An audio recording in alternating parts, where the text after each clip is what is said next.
Nasusi na sa mga structural engineers sa Mandaue City ang City Hall building nga nasuta nga luwas kini nga gamiton human sa sunog nga migo nitong miaging semana. Ang report ni Nico Serino.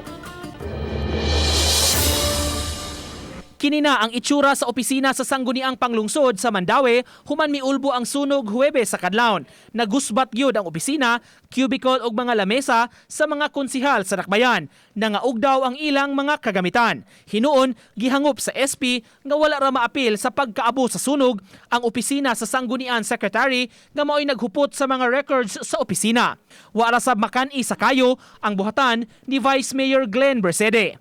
Matod sa City Hall, gikinahanglang mapaubos sa renovation ang maong opisina. Nasusi na sab sa Office of the Building Official kun obo ang karaan nga building. Ang mga divisions niya ug ang katong roofing ug kaning ubang mga dapat sama sa pintal ug kaning mga aluminum nga mga trusses dili na siya magamit.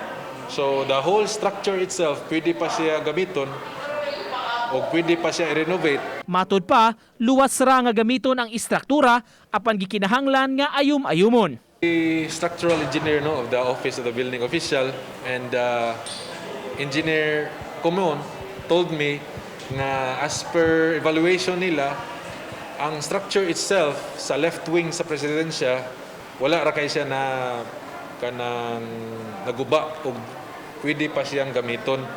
Uban ni June Solon, Nico Sereno, Balitang Bisdak.